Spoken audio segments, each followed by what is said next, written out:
अजित पवार कुणाचाही नाद करायचा पण आमचा नाही। माजी आमदार राजन पाटलांचे पुत्र बाळराजे पाटलांचं अजित पवारांना थेट चॅलेंज। मुलाच्या तोंडून उत्साहात नकळत अपशब्द, मुलाच्या वक्तव्याचं समर्थन करणार नाही। राजन पाटलांकडून अजित पवारांची दिलगिरी व्यक्त, तर बाळराजेंकडूनही माफीनामा।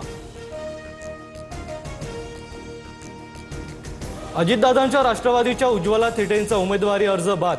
अनगर नगरपंचायतीसाठी भरलेला अर्ज अवैध, उज्ज्वला थिटे कोर्टात दाद मागणार। अनगरच्या नगराध्यक्षपदी राजन पाटलांच्या सून प्राजक्ता पाटील बिनविरोध, अपक्ष उमेदवार सरस्वती शिंदेंचा अर्ज मागे। सरस्वती शिंदेंनीच उज्ज्वला थिटेंच्या अर्जावर आक्षेप घेतला होता।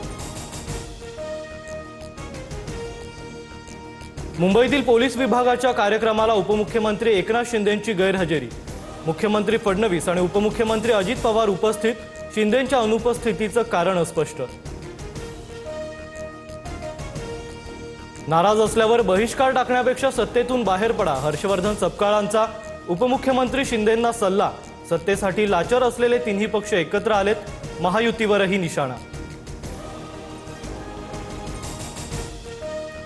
शिवसेनेचे मंत्री शिंदेंचं ऐकत नाहीत, त्यांचे बॉस फडणवीस। अंबादास दानवेंची टीका, तर दानवेंनी महायुतीत मिठाचा खडा टाकला तरी फायदा होणार नाही, बावनकुळेंचं उत्तर। दडपशाही करणाऱ्यांसोबत आम्ही जाऊ शकत नाही, मनसेसोबत युतीला काँग्रेसच्या गायकवाडांचा नकार, तर देशभरात काँग्रेसची अवस्था दयनीय, स्वबळासाठी रोखणार नाही, ठाकरेंच्या विनायक राऊतांची प्रतिक्रिया। नागपूरच्या भांडेवाडी परिसरात बिबट्या जेरबंद, डार्ट मारून बिबट्याला बेशुद्ध केल्यानंतर वन विभागानं बिबट्याला जेरबंद केलं। राज्यातील छोटे भूखंड आता विनाशुल्क नियमित होणार, महसूल मंत्री चंद्रशेखर बावनकुळे यांचे निर्देश। तुकडेबंदी कायद्याचं उल्लंघन करून झालेले जमीन व्यवहार आता कायदेशीर करणार। छत्रपती संभाजीनगरमध्ये पुन्हा एकदा अतिक्रमण हटाव मोहीम, पैठण गेट परिसरात मोठी कारवाई, पोलिसांचा तगडा बंदोबस्त। पुण्यात हॉटेल कपिलाजवळ स्लॅब कोसळला, स्लॅब खाली 2 जण अडकल्याची भीती, अग्निशमन दलाकडून बचाव कार्य युद्धपातळीवर सुरू।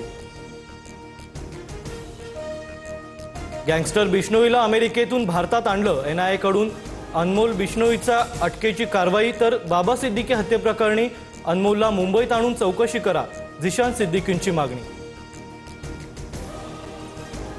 सोन्याचे भाव 1445 रुपयांनी, तर चांदीचे दर 4120 रुपयांनी वधारले। सोन्याचा दर 1,26,690 रुपयांवर, तर चांदीचा दर 1,02,740 रुपये प्रति किलो।